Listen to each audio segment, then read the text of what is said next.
Imbaraga z'urukundo.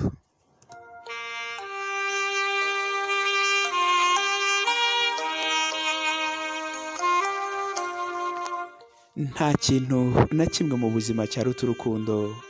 Rwambutsa benshi imisozi n'ibibaya, imigezi n'inzuzi, ibiyaga n'inyanja, ibihugu n'ibihugu, imigabane n'imigabane. Ibitabo byinshi bivuga ku rukundo byaranditswe, indirimbo nazo ziraririmbwa.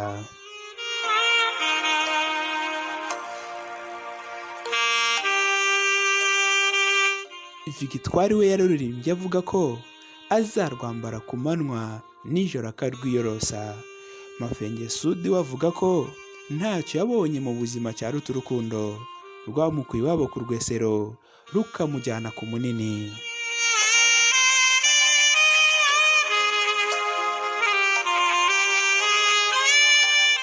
Iyi ni inkuru y'urukundo rwa Rwema na Munyana dusoma mu gitabo Imbaraga z'urukundo. Ni igitabo cyanditswe na Cyiza Ngarukiye Boniface. Mbahaye ikaze.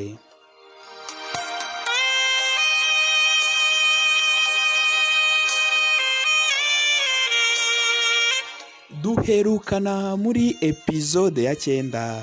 Muri epizode ya 9 Rwema urukundo rwari rwamusajije, ndetse yari akomeje kugaragara rwose nk'umusazi, kugera ubwo ababyeyi be bari babuze icyo bakora n'icyo bareka, yewe byari byabayobeye.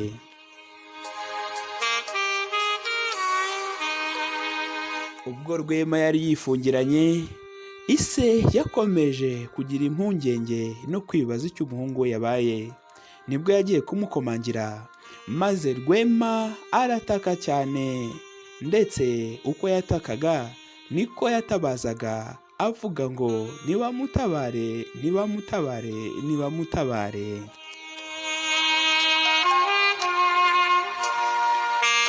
Ese nyuma yo gutabaza kwa Rwema byaje kugenda gute? Reka rero uyu munsi wa none dutangire na epizode ya 10. Nongeye kubaha ikaze.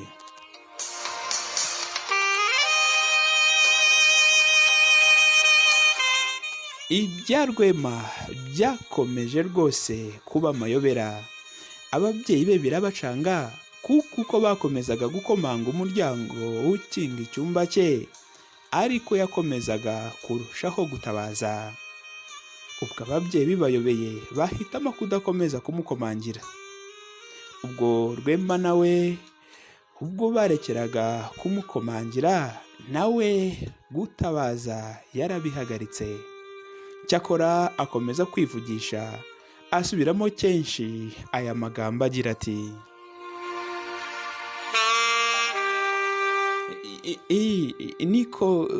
niko bimeze da, rwose isengesho ryari rirangiye.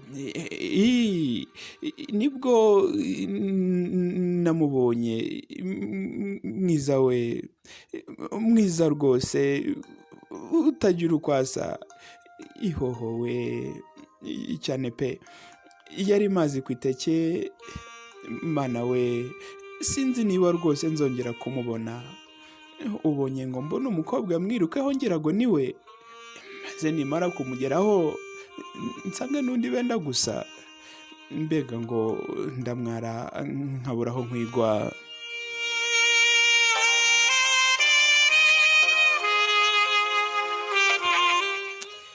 Bwakeye Rwema nta gatege afite rwose, atangira kwiganyira kuba yajya ku kazi. Nibwo afashe umwanzuro wo kwigumira mu rugo. Ababyeyi be baramwegera baramubaza bati: urumva umeze ute kibondo? Rwema ati: ndumva ameze neza, ariko ntabwo ndajya ku kazi. Ubwo ababyeyi be niko kumubaza bati: mwana wacu, ibyakubayeho rwose byatuyobeye neza neza, waraye ijoro ryose wivugisha. Ubwo Rwema abahakanira yifuye inyuma, avuga ko rwose atigeze yivugisha bibaho.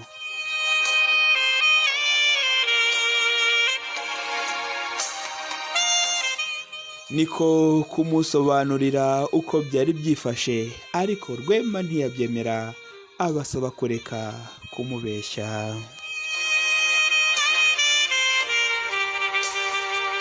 ubwo ababyeyi bagerageza kumushyiraho igitsure cya kibyeyi, bibi by'ubusa, bibabayobeye baramureka bigira ku mirimo yabo nk'uko bisanzwe.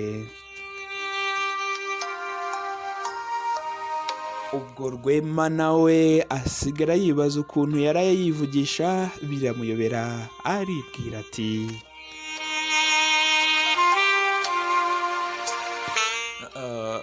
ariko se koko ibi ni ibiki biri kumbaho rwose, ngo naraye nivugisha, njyewe Rwema naraye nivugisha, ashwi da, ndabarahiye rwose ntibishoboka.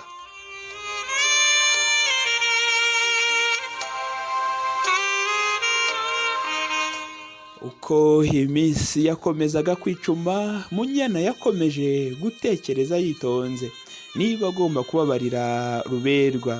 Amaze kubifataho umwanzuro, aramuhamagara amusubiza, ndetse banumvikana rwose ko bagomba kubonana nimugoroba barangije akazi. Bombi babyemeranya batyo.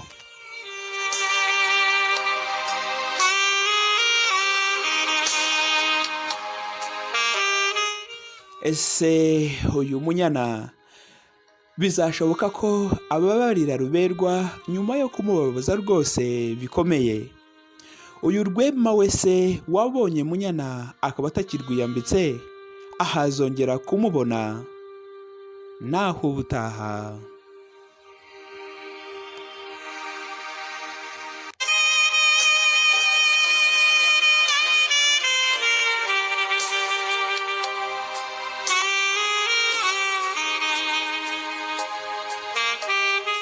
nongeye kubibutsa mbashimira mwe mwese mwamaze gukora subscribe.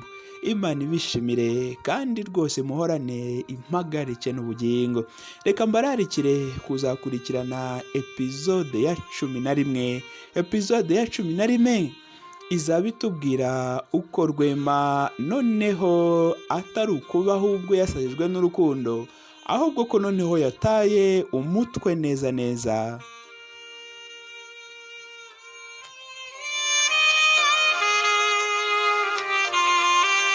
Ndabashimiye kuri wowe rero utarakora subscribe, umwanya n'uyu nguyu. Ndagusaba gukora subscribe ndetse kandi wakora na share kugira ngo iyi nkuru igere kuri benshi.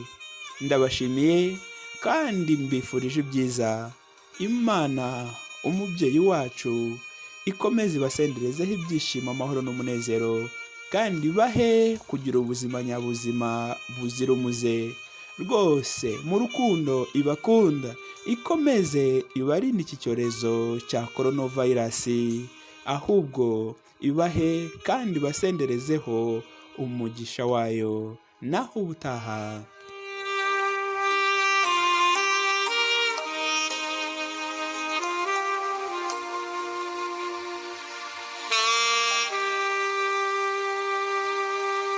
Iyi ni Kingabo Editions TV. Kora subscribe kuri Kingabo Editions TV.